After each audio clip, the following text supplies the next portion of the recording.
Hey, good morning, everybody. Thank you for showing up. Some exciting things are happening. I think 40 or 50 people have joined the group just in the last day. You guys are inviting your friends. We're having some amazing conversations, and it's just a blast. Good morning, folks. Good morning to everybody. And I want to do something here as we start, and then I want to get to some giveaways and some action things for everybody here because we got some cool things. So first thing is, okay, Monday we kicked this off and just shared about why purpose is so important. What happens when we are not connected to purpose, and connecting to purpose, what that gives us. Yesterday, we really talked about true north. What is that thing that we need to have in our life so that we can really have that guidepost to not only set a course, but know how to make those course corrections. And there's some big core pieces of that about our self-identity and our core values. And yesterday, I said that I would post an ebook that I wrote that came from all my work with clients on exactly how to identify your core values, how to find them, how to personalize them for you, and then really how to test them to make sure they really are a core value, because as I did that, things came out of my list. So now in the group, you guys have been so active in encouraging and supporting each other. And my gosh, just everybody who's in this group is like every possible background, from corporate executives at the highest level to people like myself that are coaches that are, building a small business and everything in between. So I want to show you something. I just want to share this on my screen. So if you look here, this is the Facebook page, and I added something yesterday that I think will make this helpful to be able to go back through all of these posts and find some of the key pieces for you. And if there's anything you want added to this, it's called a guide, right? So this is new, and you'll see the day one is just the day one replay, and then just a little video I did on how to go live in the group. And I have no idea how to change the thumbnail because those are my fingers. So if you guys know how to change that, let me know, because we could definitely make something more appealing than that. Day two, yesterday, in guides, you'll see that right here is the post where you can just download the ebook. Okay, you're welcome for the ebook. Glad to do it for you. I think core values, working in your core values. And if you guys have not done it before, you want a framework on what to say yes to, what to say no to, how to make decisions, hard decisions, better, and I think faster. Okay, core values is for me has been absolutely foundational in the clients that I get to work with. Want to make those changes in your life to close the gap between that person in the mirror and that best version of yourself. Core values. Okay, and then here's the day two replay. After we're done today, we're going to put another guide, which is going to be for you guessed it, day three. So there you go. And I guess, well, I can even do a couple different things on here. So now here's what I'd like to do is, let's see if I can actually, for some reason, it's not showing me the comments. I can't tell who's making the comments. Good morning, friends. You're welcome for the ebook. If anybody knows how to actually see your own live in here, that would be awesome, because I don't know how to do that. I can't see the comments on live over here on my monitor. So one of you guys can maybe text Donna and show her how to do that. Okay, so here's what we're gonna do. Let's see, because I can't tell who's on.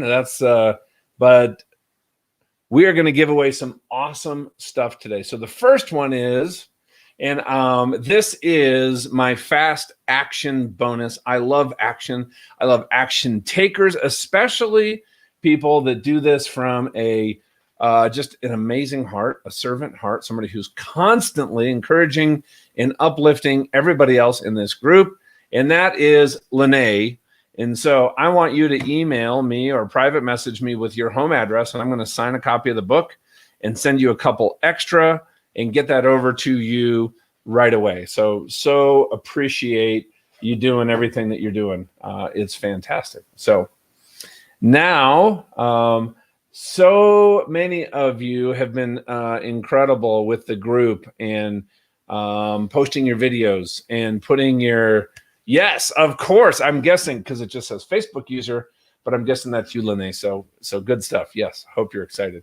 excited to get this to you. Now, also, I told you guys, as you post and comment and share your videos, and we really dig in, because the goal here is to share content every day for some of the new folks. And then at the end of the day, shrink it all the way down to one really simple action step that's going to help us move forward. Okay. So we've added a whole bunch of names. This thing is actually there. I don't know. There's 30, 40 names in here. So this is also going to be somebody that's going to get, I'll sign a copy of the book. And we will get that in the mail today for you. So here, I just pulled it out. It's folded. I don't even know whose name it is. And it is, you guys can see that. Can you see that? Miss Amy Neely. Amy Neely, well done. Awesome. So I'm going to get that out in the mail to you today. And Chris, we sent yours out yesterday. And by the way, because you were back in the group today, your name was in the bucket again today. A twofer would have been kind of cool. But Amy Neely, here you go. So. All right. Now, yes, congratulations. That is awesome, and I agree with this comment right here. Congrats, Lene. You've just been just serving everybody out there, and it's fantastic. So, it doesn't say your name on there, whoever said that, but I think that's pretty awesome. All right, so we're going to dive into a couple different things today. I wanted to take some time and actually connect a little bit what we worked on yesterday. And if you weren't here, we talked about identity, we talked about values, and we also talked about working in our passions. Now, I was sitting down and I was doing a workshop with a large number of people, and we called a woman up on stage. We asked, is anybody struggling with finding your passions and connecting your passions to what you do? And there was somebody whose hand was half up, and we called her up on stage, and I'm like, okay, let's start. Just, hey, what are you passionate about? What's the first thing? And she said, you know what, just serving in my church. Okay, awesome. Let's write that up there. Serving in my church. What else are you passionate about? Just loving others unconditionally. Okay, loving others unconditionally. Let's do that. That's awesome. Next one. Hey, what are you passionate about? I'm passionate about, there's a couple nonprofits that she donates some time at, right, in her community. You know, what else are you passionate about? Oh, I'm passionate about mentoring other girls like me from the inner city who've never really had a chance to get out. Okay, awesome. By literally, and we kept asking questions, and a lot of these to me almost felt like because she was in front of a group, some of the things she almost and I've done this, right, the things that I think, you know, they're comfortable to say. And then finally, this is about the 8th time I'm asking, and I said, what else are you passionate about? She goes, fashion design. She said it quietly. I'm like, okay, fashion design, let's write that up there. That's awesome. Now, if you had a fashion design business, what is it about that you would be passionate about? And what she said was, well, my goodness, I love making people look the best on a budget because I've always been on a budget. I'm like, awesome. If you were helping people look their best on a budget, what could that do for you? She goes, well, I would love to start my own business that was profitable so I didn't have to depend on anybody else. I'm like, awesome. If you had a profitable business, what would that do for you? What else are you passionate about? She goes, I want to live debt free, and I want to pay off all my mom's debts and my auntie's debts, who are amazing, and they raised me. And then, man, she just started flowing. And she goes, yes, and then I could start my own nonprofit. I could start a group mentoring kids and teaching them life skills. And okay, now you can see where we got to, right? So here's what we did. We rearranged that from where we started. Right? I want to love God. I want to serve others. I want to help everybody. And we just, as we started working in passions, what came out of that for her, that exercise, was the start of a vision of being an entrepreneur. She had no idea where to start. So, and as an entrepreneur, what happens next? What she doesn't know where it is, but can I, in fashion design, can she start a business so that she's profitable, so that she can give money away, be debt-free, take care of her family, and in that, use that as this engine to not only employ people that are from her neighborhood, but teach other younger women the skills, and then she can use that to serve even more. Can you see how that exercise just led to some amazing things? Okay, let me turn this back on. Now, so today we're going to be talking about vision and mission and destination. So the topic today is really, how do we start setting some of those destinations? And for her, right out of the gate, the first destination was, how do I even start? I'm crafty. Do I start with Etsy? You can actually see, right? We're not tackling the world right now. We're actually looking what's out in front of us, and that is building a big business that serves the community. That's her vision, is to be this person that's an influence in the lives of other young women like herself. The mission, the shorter term mission, is pulled back a lot closer. Okay, so let's see here. I'm going to do something real quick. Turn this off so you guys can see this. All right. Destination. I love this quote. I don't, I've actually tried to attribute this quote, but it's all over the place. And I want you to think about this. This is something that I heard back in 1994 as I was getting out of the Navy. And I had my purpose and my identity as a fighter pilot and a naval officer completely ripped away from me. And I felt like I had to rebuild everything. And when I heard this quote, I have never forgot it, man, I got to tell you, this gave me hope. Now think about this, okay? You sow a thought, and when you sow a thought, you reap an action. And when you sow that action, now you're going to reap a habit, because actions repeated over time become our habits. And we all have good habits that are supporting where we want to go, and we have bad habits. Some of mine were just anger, indifference, being lazy, all kinds of different things. Trust me. Now, when you sow that habit, especially if we've intentionally changed and built some good habits, now we're going to start to reap a character. It is who we are. It's how we're known. It what precedes us before we even walk into a room. And when we sow that character, we reap a destiny. What I realized was, for me to change my destiny, for anybody here, wherever you're at, to change that destiny, where you are, where you want to get to, do you know it starts with just changing how you think? And you can start anywhere in here. Let's just say you're looking at this and go, you know what? I know I have some habits that are holding me back. Right? A lot of us talked about in the group with the lives,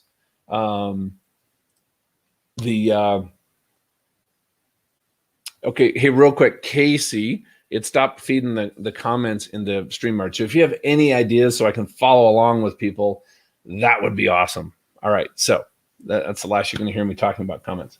So here's what's going to happen is, maybe it's your habits, because here's what happened is, think about this. If you take an action, right, there's an outcome of that action. Did that move you towards something important, or a place that we want to go? Okay. Or did it detract you? This is like a formula where you can go in and say, okay, I can look at my thoughts. My thoughts control my actions. I can look at my habits. I can look at my character. Where do I need to start? Okay. All right. So that said, let's talk about missions. So now, somebody that I definitely have, okay, good, we got one here. So let me ask you guys a question. Just throw in there in Facebook, just make a comment. I just want to make sure that we can interact here a little bit. Now, what is a mission? So when I had this vision, and here I'll just share my vision for you.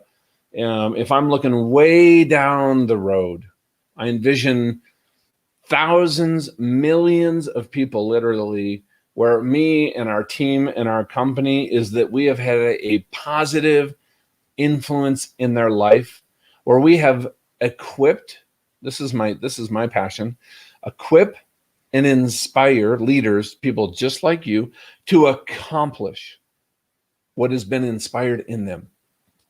I have some of you on this call right now that are friends, and you're like at this halftime moment. And you're like, okay, I've had this first half of my life, and hey, what's next? Donna is going through, right? We're going to be empty nester soon. What is next for her? A lot of us has had some big success in career and business. Do we stay? We're going to talk about some options that we have. But now, just like that young woman who we met, once she started to cast that vision as, you know what, fashion design. And we took some time and said, what is it about fashion design that really connects with you? Is it in alignment with how you're wired? All right. She was a very spiritual person. Part of it was just praying about, is that in alignment with, did God put that in there, or is that your desire? Or is it this place that comes together? Let's just get some clarity on that. That clarity is powerful. Okay. So now here's what a mission is. And when you discover that mission, man, you feel its demand. It fills you with enthusiasm. There's a burning desire. So back in my Navy days, right? This was the T2 Buckeye. That is one good looking. Oh, thank you, baby. Look at that. That's awesome. That is one good looking airplane, isn't it? It's made in Ohio. Any of you Ohio people, yeah, we used to call it the pregnant guppy. That was the first jet I ever flew. And it was, even though it looks pretty mild-mannered, I had to land that on an aircraft carrier, do formation acrobatics. We had to do a lot with that airplane. Every single day, though, the prep work that I had to do to be ready for the next day's flight, a sortie, mission, man, I had it all laid out, and I couldn't wait to do it. And a lot of it wasn't enjoyable. A lot of it was extra work. Now, for this young woman, what was her first mission? She had to learn about the fashion industry. She had to learn about how does she actually, who was born in Ohio? Patty. Yeah. Hey, you know what? Great things come from Ohio. That's actually what I found. So, Carrie, new to all this, feels insurmountable. Hey, does anybody else feel that way? But listen, we want to break it down. Think about it. This young woman, as she just talked about her passion, said, I have a dream to build my own fashion business. I don't even know where to start. I don't even know what to do. I'm not an entrepreneur. So think about, what is a mission for her? Understand how to make her first product, how to list it for sale on Etsy, and can she get somebody to even buy a $20 or $50 product? She doesn't need all this crazy marketing and all some of these things that we think we need. Now, yeah, we got this together, Carrie. Absolutely. Then what's her next mission? Maybe find a mentor. That's a mission, right? All these missions, I think of the military and the work that we did for this. And everything, you know, we had an objective. Right? Let's say the objective was to go take out a surface-to-air missile site outside of Fallujah.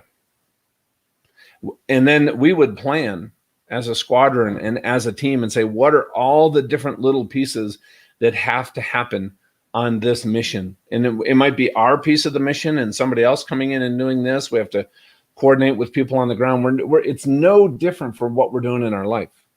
Okay.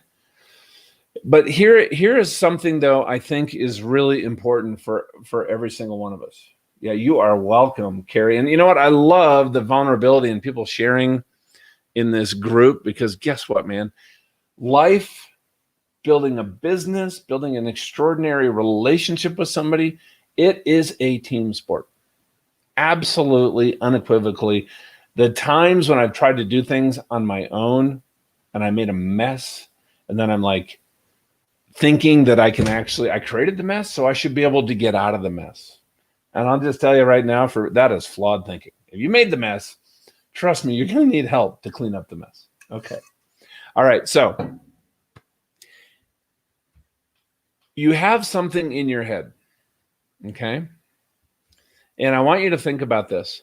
When you start thinking ahead, when you start really understanding, I think, who you are and what's on your heart, as I have done a work literally with thousands of people, I've seen three typical outcomes, and this by no means says that this is the only outcomes. The first one is, if you guys remember yesterday when I was talking about that CEO, and he connected with his passions to mentor people, to help them do their job better, to help them make decisions that are important to them, and to have a balance in their family so they're not only thriving at work and thriving at home. And he came into his CEO role and he was burned out. He was ready to punch out. That was our first couple conversations, is how do I exit? After we had this passion conversation, he came in with renewed focus, renewed purpose, changed his role. And man, he now, same chair, same office, everything the same, loved what he was doing. So that's one option. I actually now connect to something that I'm doing right now and say, I get it. Or like my son, John, we were doing this in the Circle of Champions group. And he said, hey, my vision, he's getting a degree in restoration ecology. And he wants to make a huge difference in the world through being an environmental scientist. He has this dream, this vision of running his own firm someday. He's 23 years old. So one of his first missions, right, is to finish getting his degree. Second mission, get a job in the industry where he can learn. A next mission after that would be to get a promotion into the area of the business so he can actually learn more about maybe finance, operations, development, all the different areas. So he's equipping himself. Can you see? All those jobs, maybe it's not his favorite, maybe it's not in his sweet spot, but he knows to fulfill that vision, to run his own organization, those are things he's going to have to learn. Okay. So the second thing is this, you go looking at your whole life in totality right now and say, okay, Chris, I'm going to talk about that here in a second. How to translate family-based vision into missions. Okay. It's the exact same principle. But here's the second thing is, let's say I just look at everything in my life right now and go, you know what? I like what I'm doing. I like where I'm at, but it just feels like there's a gap. There's something missing. And what I've seen a lot of people do is, and maybe you're on maybe this board, or you volunteer here, or you're not doing any volunteer work or whatever, you know, it might even be something that's not charitable, but you say, okay, I like this, but I'm not completely fulfilled, but I do need to add something to it. There's something I do need to go say yes to with my family. And the third one, like me, and the accident forces, but it's a complete pivot. And I know there's some people on here right now that have been in corporate America, have done this exercise and said, I'm going to go leave and go start my own thing. So none of those answers is a right or a wrong. Okay. Chris, let's talk about a vision. And if you guys haven't done this, if you're married, what is that vision for your family? Seriously, like, what would you say 20 years ago, looking back and say, you know what, this is what our family stands for. Family is one of my biggest values. My boys and my daughter, Casey, who's on here, who's amazing, who's married to my son, my grandson. Now think about this though. I was coming out of my accident and I had a severe traumatic brain injury.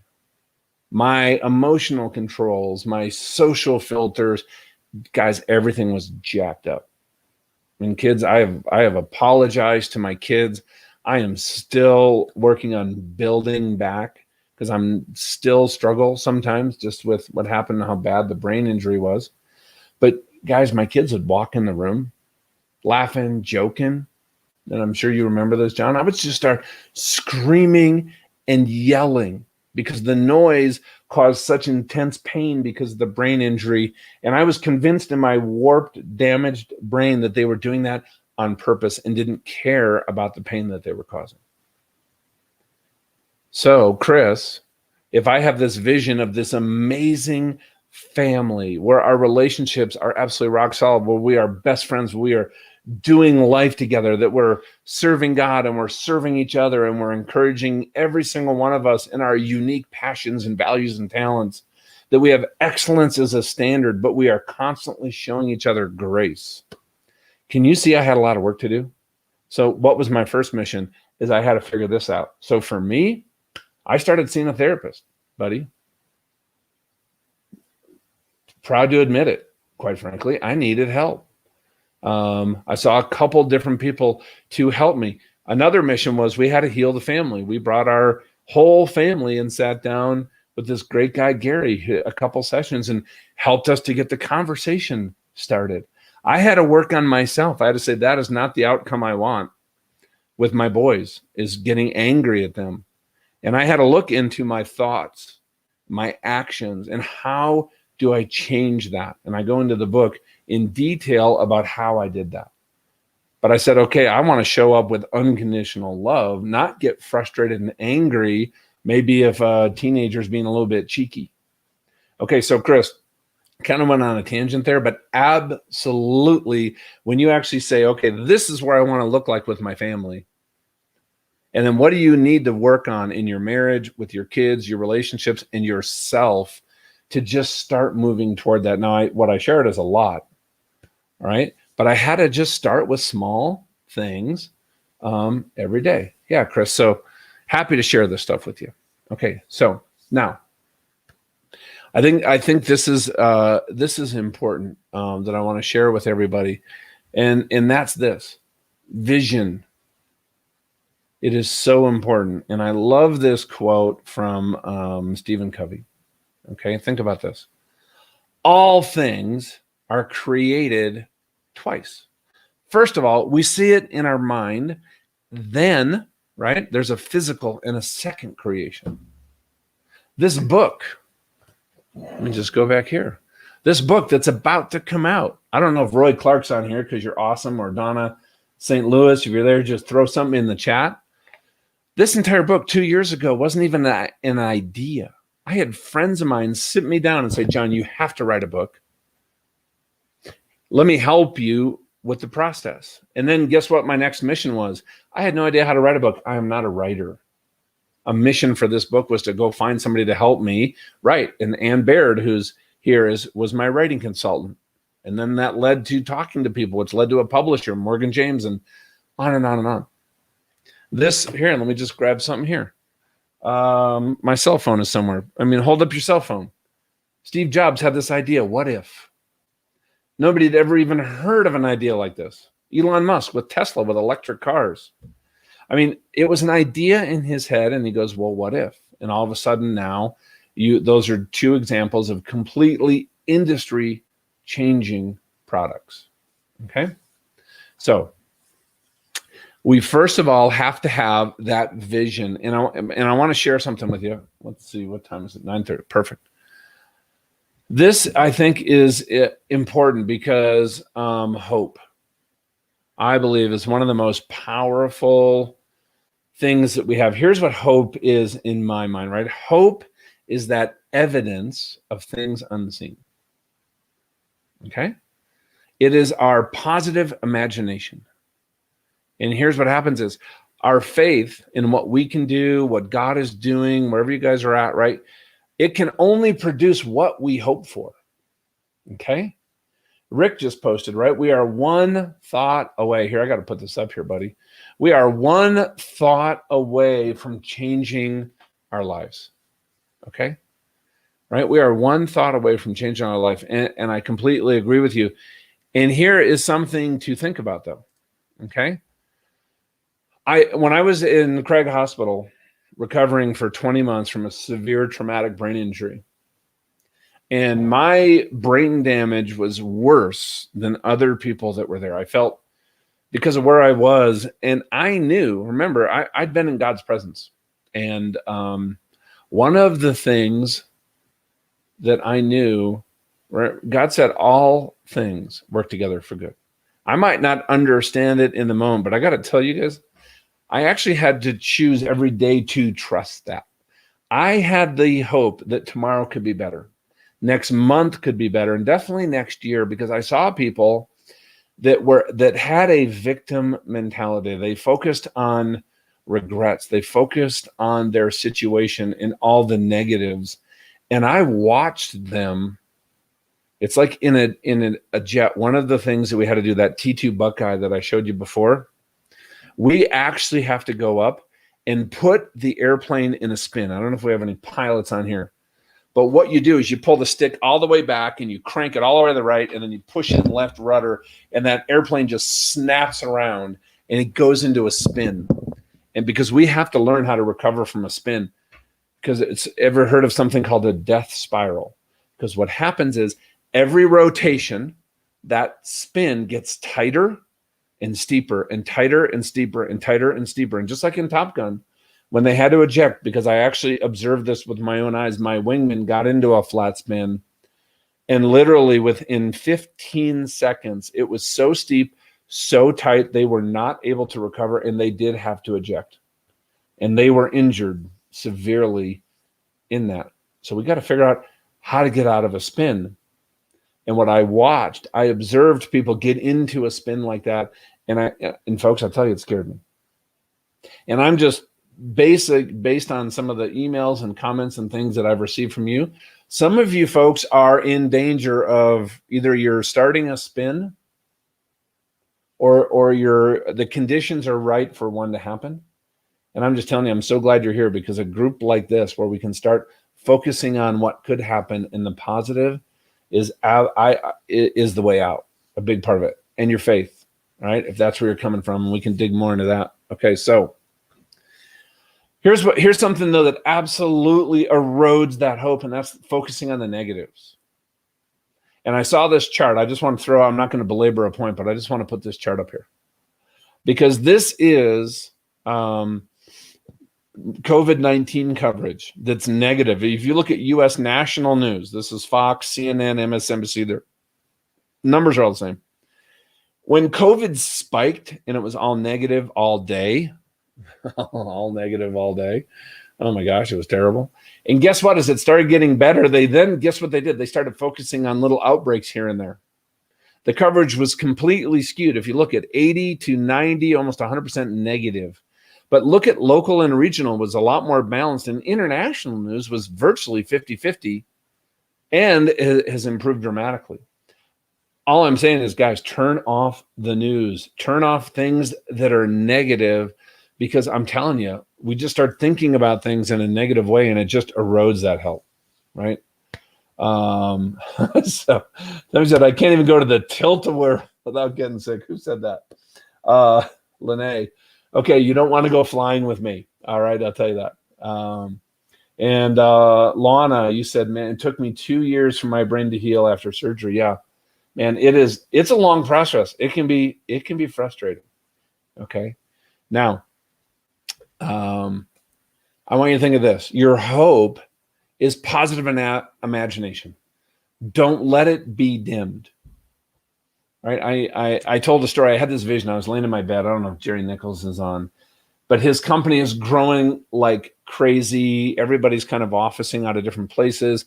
And I just had like this vision in my imagination. It popped into my head of him having his own 3-story building with his logo on the outside and hundreds of people there waiting to come in. They couldn't wait to get to work for Jerry at this company because of what they're doing and how they're doing it and the culture there. They couldn't wait to get there Monday morning. And I shared that with Jerry. And man, he got totally excited, and we just started riffing on this. Now, we all need to have 1, 2, 3 relationships in our life that if, man, I got a dream or a vision, somebody said, hey, you know what? I want to have the kind of marriage where, man, I'm 30 years into it and we're sitting on the couch and we just can't wait to snuggle and hold hands. I can't wait till it's just our family and we just go on a camping trip because we just want to be together. And people know you and they know their family and they don't go, hey, good luck with that. They're like, dude, what can I do to help? Okay. Or dudette. All right. Now, here's the other thing I want you to do and challenge everybody here, and that is to think bigger.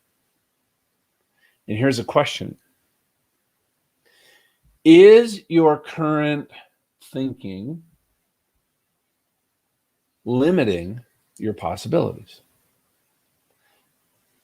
And there's this whole concept called recency or affinitive forecasting, okay? And I want you to,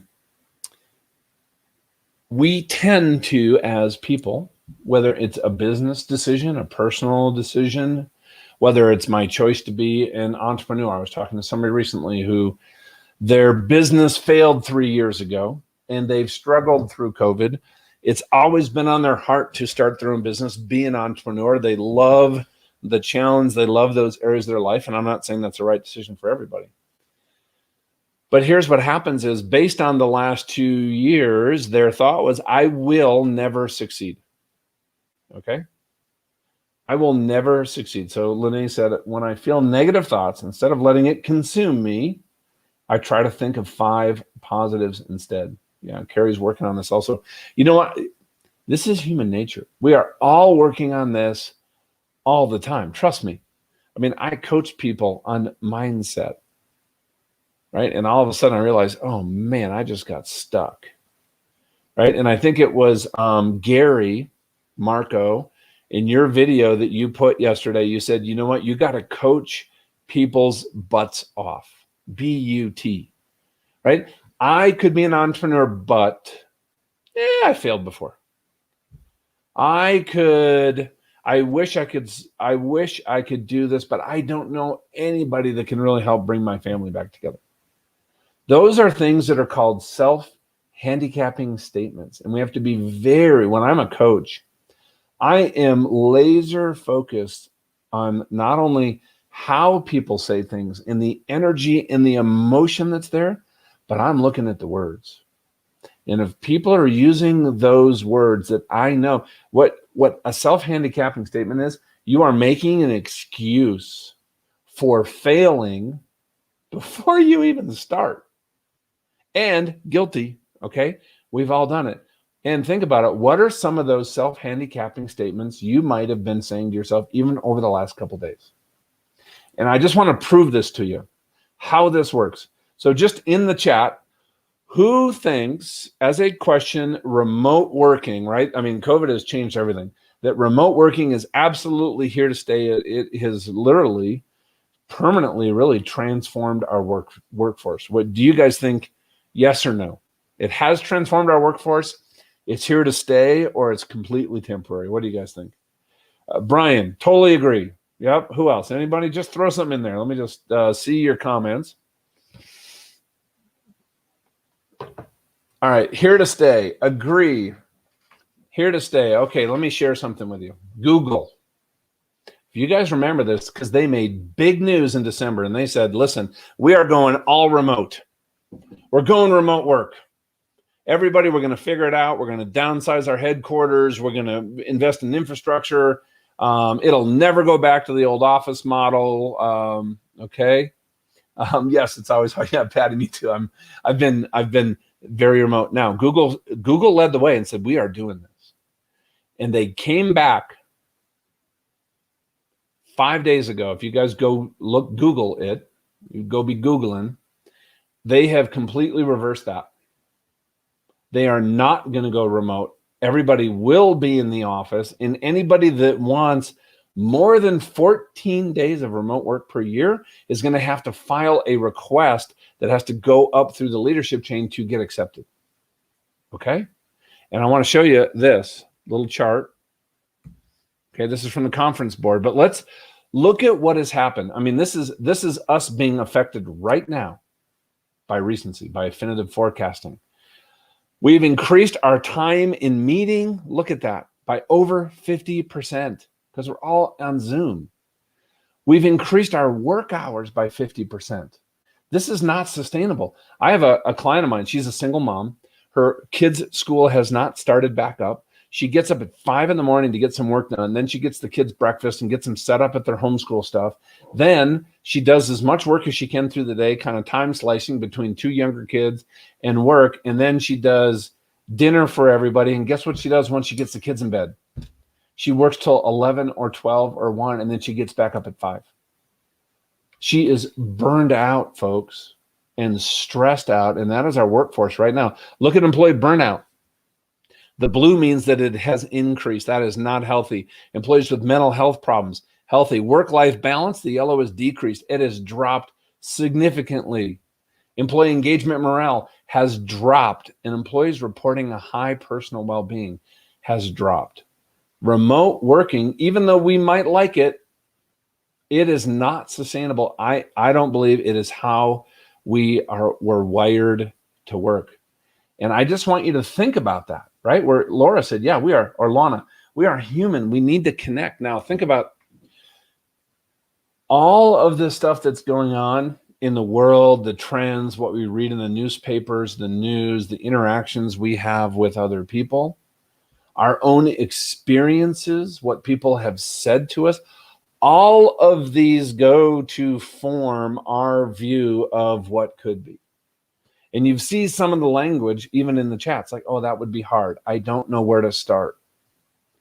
You know what? Here's the great thing is, everybody in a group like this, I know a whole bunch of stories in here, from business success, going through deep valleys, bankruptcy because of one of the guys in here, his partner cheated him. His partner is in prison.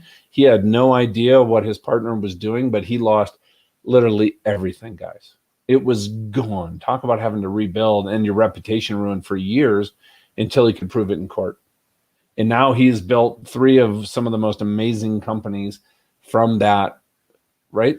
What I'm saying is, there is always somebody who's been through what you are either have gone through or going through, who can show you that next small step forward. Like I said, I'm a simple guy. What is that vision that you have? Let's get clarity on that. And then when you say, listen, I don't know where to start. When I'm in a coaching session, I absolutely love that answer, because you know what that says to me is we are at the front edge, the bleeding edge of possibility. And now we're going to figure it out, and we're going to do an action plan, and we're going to step into it. Right? And it's like that young woman. Maybe it's, how do I make my first product and just go sell it on Etsy and just prove to myself that this might even possibly be an option for me. The belief just wasn't there yet, but we had to step into it. What if we found some other young women from exactly where she's from that have also broken out into being a successful entrepreneur, and we can get those two to have a conversation and find her a mentor, which is what we did. Okay. Remote work with kids at home, not so good. Kids at school, it's great. Isn't that true, Amy? When my grandson's here, and I love him because we're raising our grandson. We have him 2 weeks out every month, and Donna does a lion's share of all of it, but it's different even with him here. So, okay, now we want to get into action planning. Okay. And the title of this was the 7 steps. And I got to tell you, I go through all 7 steps in the book, but I wanted to simplify this to make it a little easier for everybody to use. So here is, because think about it. We have that vision. This is where we want to go. We brainstorm. What are all those missions? What is the priority? When I was getting into coaching, the first thing I had to do is actually figure out, I had to learn some coaching skills. So I learned in coaching school. Another mission I had was, hey, I have to market myself. I actually hired Kim Avery. Some of you guys know Kim, because I might have the coaching skills, but I don't know how to apply it. I've never sold coaching. I don't know how to have that conversation. That was a whole nother mission, was I got to understand marketing. And then a whole nother mission for me was actually putting together my program and how I was going to work with people. So you can see these different missions supported this vision of being a coach so that I could equip and inspire leaders to accomplish what's been inspired in them. But then I had to break down each one of those missions into the action plans to support it. All right. So I just, like I said, guys, I'm just a simple person, and I had to break stuff down. Right. Suzanne, you're immune compromised. You need to work in seclusion. See, like for Google, they would hire you. I mean, that's what they want to do, but they want to make it an exception. Like I tell you, the trends that we see out there are definitely going to be a bit different. Okay. I agree. I don't know who said it here, but it's not something we can do as we're an HVAC company. You couldn't do the remote work. One of my friends, I don't know if Dave is on here, they have an engineering company. They've only been able to have 10% of their workforce go remote because of the work that they do. They've had to make it work not being remote. And you know what? Nobody in that entire company, 100 people, has gotten sick in the last year. I mean, they've really done it well. Okay, so here is this framework I want to share with you. Flight planning. You were given the objective. You've planned the missions, and now you sit down with everything we did. We never went out without what we called a 2-ship, or what was called a section. That is you and a wingman. A wingman is really important, I think. Okay. Chris, action planning. I know, Chris, you are an action taker. Number one, let's do this. Determine that outcome that you want. What is the outcome? The outcome of coach training. For me, I wanted to learn the skills so that with everything I've already done in my life and my management leadership experience, I wanted to take that to the next level so I could serve people even better. I wanted to be gooder. Okay. So what is that outcome? Maybe you look at, okay, a few years ago, I had a really bad relationship with my son, Michael. We were constantly at each other. And there was a day I was walking through the family room and I said, dude, mow the lawn. It's getting long. And he just looks up at me and said, no. I absolutely blew up. It was a habit, straight to anger. I got the lawn mowed. Now, a couple of weeks, now I realized, sat down, I'm like, man, this is killing me, right? This is not the relationship I want with my son. I want to, first I had to figure out, what do I want? I want to have an amazing relationship. He's about to be 18. I want to be able to sow into his life and be present and build a foundation where we're lifelong friends. My son John and I talk every day. Matthew still lives here, but Michael's at college and he calls or texts me virtually every day now. So then I had to say, does that align with my vision? Okay. Oh, everything popped up. Does that align with my vision? Yeah. Putting in the work to change me. I had to take personal responsibility. This was not Michael. It's easy to blame somebody for being cheeky or snarky, right? What I perceived as disrespectful, but I'm like, no, dude, I got to own this. And yeah, that does align with my vision. And then I had to create the plan. Now for me, it was this. I actually sat down and said, okay, it's going to happen again. I'm going to ask him to do something. He's going to say no. I saw it as disrespectful and I went to anger and we had a shouting match. What do I want to happen? That was harder. I said, okay, here's what I want to think. It's going to happen again. What I want to think is, this is a great opportunity for me to mentor my son. Second thing, I want to sit down next to him, not in anger, but in unconditional love. God showed that to me at my accident. And I'm like, I have not been showing that to my boy. Okay. And then what do I want to have happen? The action is actually have a conversation. And it happened 2 weeks later. I said, mow the lawn. He said, no. It didn't even look up at me this time. My immediate reaction was to go to the anger.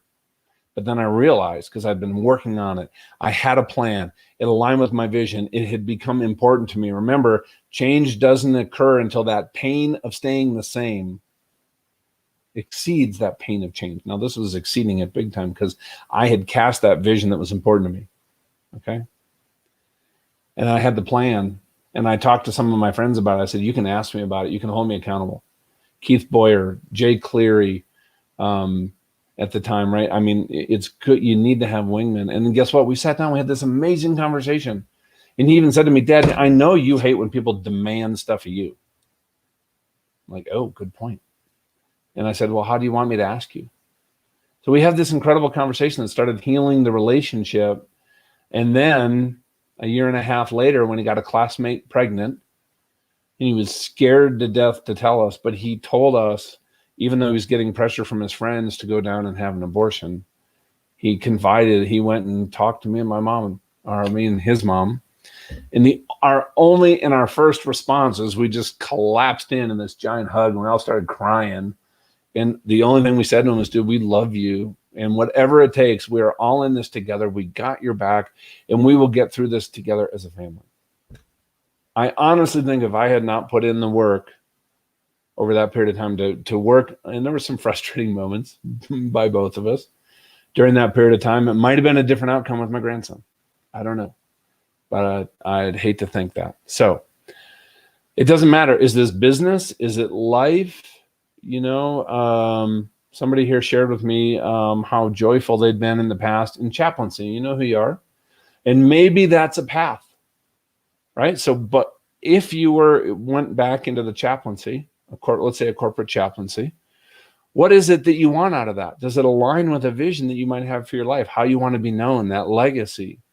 Create the plan. Go talk to other people that have gotten into that world, in the part of the world that you're in, and then talk to some other people that can help you with that plan. Okay. That is the action planning. Okay. So now here's what we're going to do for today. So first of all, let me just have you guys do this. There's a lot that we shared over the last, almost an hour. So before we wrap up, let me just ask, anybody have any questions? If you have it, put it in the chat. We can throw it up here. Okay. Yeah, here, I want to just put this up here. You know, that was big when he came to us. Okay. So, and then somebody asked, you know, this is flight planning for each mission. Yeah, think about it. Each mission, anything that you do requires an action plan. Right? Like I have to break it down. Like here's an example for this whole challenge, right? The book is coming out. Right? I have a vision for what I want to do with this book. I want it to be a bestseller. I want this book to change lives around the world. I mean, this is just an extension of my heart and the work that I believe God led me into and that I'm doing. Right? This is not my story. This is the story that I was led to, and I had this joy, I think, to kind of journal and chronicle and then share with other people. So you don't have to get thrown into a fence by a horse to maybe, you know, step into just this awesome life that I think is waiting for each one of us. But now let's break that down. What are the missions that are going around? Just this challenge, right? Hey, how do we structure each day, right? If you guys have noticed, there's emails going out. That was a mission, right? Is all the email communication. Me and my buddy CJ, we've been in a document every day, tweaking and like, hey, how do we make this really good? How do we serve people? The other thing is I had to figure out, one of my missions was, how do we connect with y'all? We had to figure out how to learn StreamYard and do it on Facebook. And clearly we're still learning it, but we had to break all those down into action habits in StreamYard, right? We had to figure out how to do these things, right? These overlays. All these are just little parts of the action step. Okay. So, all right. And so, let's see here. Let me go back in here, comments, and see if there's any other questions. Okay, let's see if I figure out how to turn that one off. There we go. Let's see. Somebody said this challenge. Patty Ann said challenges are always opportunity for change. Yeah, because I think, you know what? Going through adversity, what it does is it reveals our character. Like it really does, if we're just going to be honest with ourselves. And here's the great thing is, I don't want you guys to ever be down on yourself. I want you to look at anything you go through, how you respond and how you react, because the negative path is always a path when we're comparing ourselves to others. And I really believe in this world of social media, it's heightened because we see the best of everybody else and what they want to portray. So I want yourself, and I can, hey, Donna, maybe you can type this in the chat when you get here, just so it's here, and then I can put it up here. But number one is, regardless of the outcome, ask yourself, what did I do well? What did you do well? Maybe it didn't work out. Maybe you tried and it was a terrible conversation with that one person that you're maybe trying to reconcile with. I don't know. But guess what? Maybe the one thing you did well was actually try. What did I learn? Well, you know what I learned is I showed up and I still hadn't really forgiven them. And it got into a debate and an argument immediately. So what did I learn? I have to show up to that conversation, and I have to make sure in my own mind that I am going to stay in the best version of myself, not get angry, because I have to work on some forgiveness first. Now I just learned something really powerful about myself. Maybe it's a business decision. All right, Carrie, awesome. So, hey, real quick, here is the homework, Carrie, and we'll put it in the thing. I just want you guys to think about this. Let's see, I'm going to put it up here, Carrie, before you have to bail. And super easy today is this. I want you to just go live or share a post, and we got some better prizes even tomorrow. But hey, what is either your biggest takeaway or your biggest insight so far, whether it's from today or yesterday or the day before? I know we have a whole bunch of new people even joining us today. You guys can go out and please, every day we're going to make just super high value. So go invite your friends. Awesome. I'd love to have more in here. Okay. So everyone, so excited for you and where we're going together as a team. And you know what? Let's just all serve and support each other. Okay. Somebody said, hey, you know what? I've acted like a victim all my life. It's time to embrace a positive future. And I've absolutely been there. And when I lost my Navy wings and I got kicked out of the Navy because I got hit with a softball, honestly, I think the next 3 years of my life were some of the most difficult years I've gone through before I had my accident. That was difficult in a different way, but okay. All right. Thanks for leaning in the direction of others, helping John, you, and Donna. Donna, they love you. You are awesome. She's my secret weapon.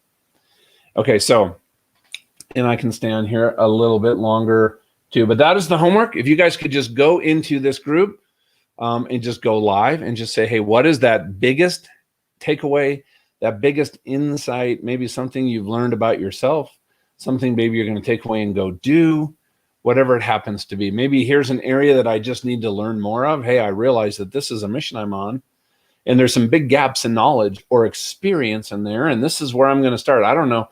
I don't know what it is, but okay. All right. So thank you, guys. Patty said, when we give up the seat of the victim, we gain the seat of the victor. Thanks for the positive vulnerability. Yeah, I figured. Thank you, Rick.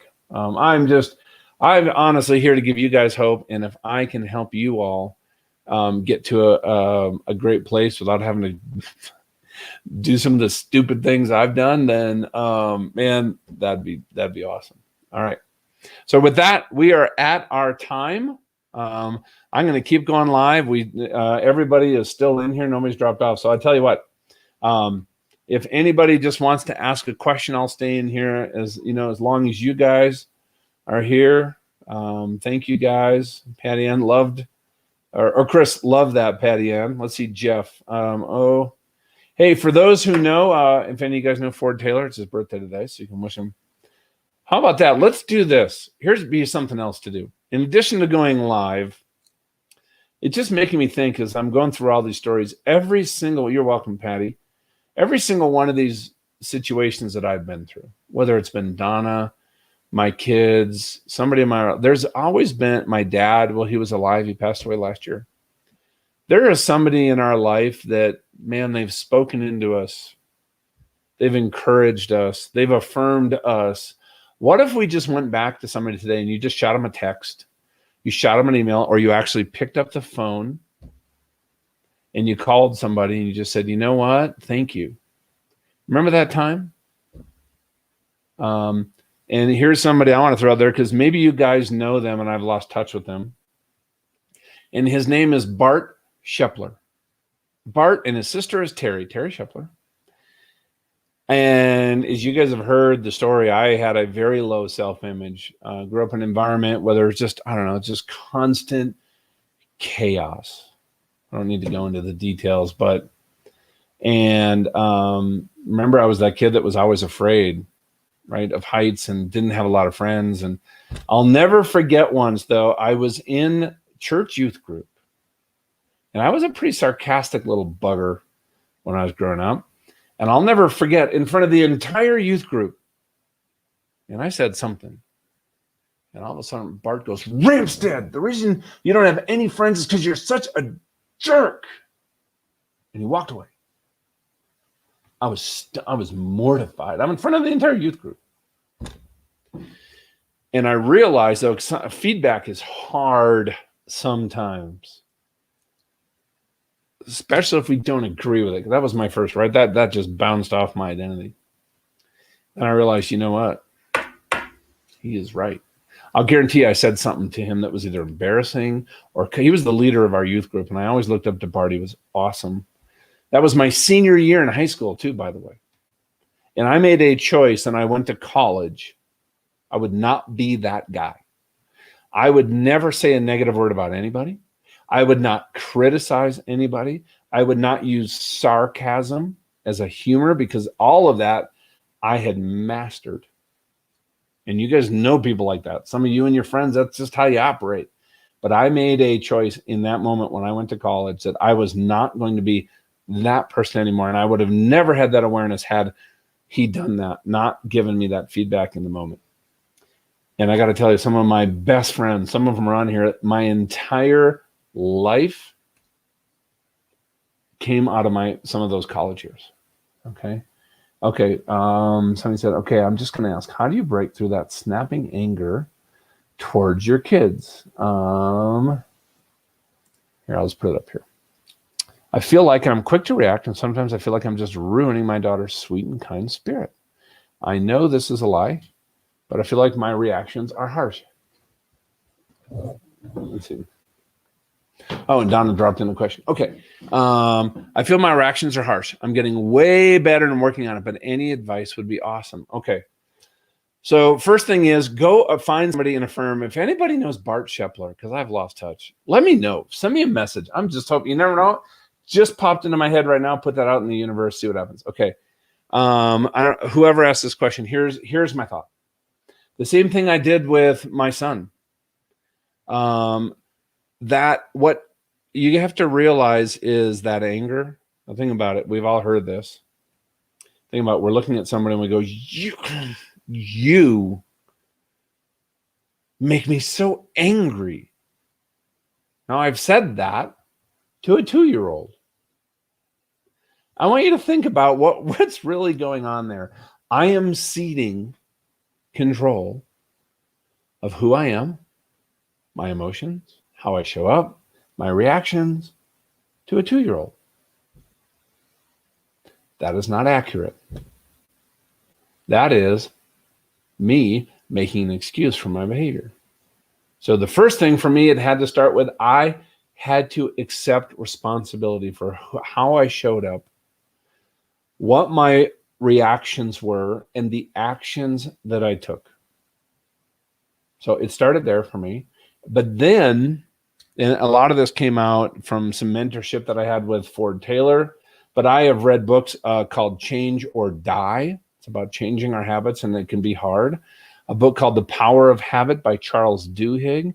And what you guys get in here is, honestly, I've probably read a dozen books on habits and habit changing and mindset, Mindset 2.0 by Carol Dweck. And I've distilled all that down into what elements and parts of all that worked for me. That's what I tried to put in here. But, reading some of that, I think The Power of Habit could be a phenomenal book to start with. And also another one, I'm a huge reader. I still read 2 to 3 books a month, Leadership and Self-Deception. But here's a thought. This is what Charles Duhigg calls it a cue instead of a trigger. So there's going to be a cue. The kid is going to do whatever. My son, Michael, is going to say no to me again. And you can pre-experience this. And it's a great way to start journaling. Say, okay, when I pre-experience this, bring myself back to what happened and just let it flow. And you're going to kind of chronicle it and say, okay, here's what happened. Here's the thought. That was disrespectful. That was ingrateful. I've had some real blow-ups with my kids because I thought they weren't being grateful for all the things that me and especially their mom do for them. So I can see, okay, here's what I'm thinking. I'm saying grateful. What's the emotion that bubbles up? It is frustration. It is anger. It's disgust, whatever it is. Then we take an action. And in Charles Duhigg books, whenever we take that action, there's a reason that we have taken that action over time. There's something that it does for us. If I have a low self-image, it's because I wanted to be in control. The outcome was me. What if you'd let that go? Let that go and let God work in that situation. So now here's the question. And what was here's the action that I took. And then we have that outcome. Now, something I want to, I can share with you here is this. In action repeated over time, and we all know it actually becomes a habit, but it actually becomes hardwired in the brain. So think about this. The last time you guys got in your car and you drove somewhere that's a familiar place, work, the airport, wherever you go pick up food, you're going to back out of your driveway and you're going to go through your neighborhood. You're going to get on the side roads of the freeway, and you're not even going to remember operating that vehicle, because guess what? Your brain is so powerful that what it does, it takes everything about driving a car and turns it into basically a habit. Tesla has the autopilot. You already have one. It's your brain. And because here's why, because it knows, right? If I can turn something I do all the time into a habit, like a part of my programming, I can now scan for threats better. A kid jumping into the road. I can think about my day coming ahead. I can actually go through my to-do list. I have a meeting. I can plan about what I want to say in the meeting. Your brain wants to serve you. So it's taking anything that's repetitive, turning it into a habit. And what I realized was my anger issues had actually been so ingrained, they had become habits. I had to work out of them. So then I said, okay, what's the outcome I want? I want to have a really deep, meaningful conversation with my son that builds our relationship. And I said, and you can start on this, right? Think about the cue, right? And then you have that thought, you have the emotion, then you have the action, then you have the outcome. It's not linear. You can start in there anywhere you want. You can say, okay, what if I just want to start right there? When they do that, how do I want to show up? And I got to tell you, I think it was Lene might have asked that, right? Choosing unconditional love is how I wanted to show up in that moment, because I would get so frustrated and angry with Michael so quickly. That was hard for me to write down because I knew doing that was going to require a lot of personal growth and change. Just being real here. Okay? But I said, what's the outcome I want? I want to have this great relationship. How do I want to act? Well, guess what? We need to have calm conversations. Me and my son, John, we have very different views on some of the things politically. And I want to show up every time and be able to have deep, meaningful conversations from a place of curiosity and not a place of preaching or judgment. And John, if you're on, I don't always succeed at that, right? Like, Lene, I'm still working on all this stuff, but guess what? It has gotten so much better, right? And so somebody's here said, you know what? Forgive yourself. And forgive some of those maybe there's other people in your life too that you do have anger toward, right? Unforgiveness toward, and that also, right? It's a web that we're in. And I think honestly, just even talking and thinking about it, and maybe you share with your husband and say, listen, this is one thing I'm going to work on. I am giving you permission. Now, if you do this, make sure, because I've given Donna permission before to hold me accountable to trying to get better. And guess what I would do when she tried to hold me accountable? Anybody have a guess? Yeah, I'd be a total jackwagon and be like, what do you mean I'm trying to do this? I'm like, oh my gosh. She's like, well, I'm not doing that again. You want my help? You can go get somebody else's help. I had to earn that trust back. Trust me. So there you go. But you know what? Find somebody you can share with, right? All right. Anybody else have any questions on here? Let's see. Wow, there's a lot. Let me turn this one off. A lot of people, right? John talks about manages anger a bit on the Eternal Leadership episode. Yes, with Dad. I did a podcast on Dad's Edge. If you guys go to the Dad's Edge podcast, it's amazing. It's all about how to be a great father. There's so many resources out there too. I love podcasts, folks. So here's somebody who says, hey, I'm happy to help when they have 5 children, 11 grandbabies. They've really had to figure this one out. Okay. I think there's somebody here that could do a 5-day how to love your kids without condition and parent them really well challenge, because man, I would attend. And then somebody said, is vision synonymous with destination? So if, so 2 people asked that. So I want you to think about this, and this is how I kind of structured the book, right? To stay on course and be able to make course corrections, we need to know our true north, that course correction. We need to know where we're going, that destination, and we need to know our present position. We're going to be talking about present position tomorrow. When I talk about destination, right, this is where we're going. It encompasses vision, right? And that's that big picture. Like if I take a helicopter and I hover up and I'm looking way out at the horizon, like that's where I want to go. When I was laying in my hospital room and I was convinced the next weekend I was going to die, And after I got through all this and realized I got a second chance, I wrote an obituary, what I want everybody who's close to me to say someday, and I haven't shared it with them, but I want to live that life so that they say that. All those things, whoever asked, is incorporated in my vision. But now to get there, right, I have to now do mission planning. What is and I look at, and I'd sit here for myself, and I'd sit here and I'd brainstorm on all these different missions that I could do. What do I work on? What's next? Do you guys know that 100 years ago, we didn't have the word priorities? It was priority. One thing. So what is that one mission that rises up to the top that if I focus on that, the other ones get easier? So vision, and then we have mission planning, and then we have the action planning around the vision. So that's kind of all encompassed in destination. So, all right, oh my gosh, it's already 10. Oh, it's 10:11. So we got a little bit more time here. I'll stay on if you guys want to. Let's see. Let's see. Any other questions here? Had anger issues when the kids were little. Pray and forgive. Belinda said God taught neuroplasticity.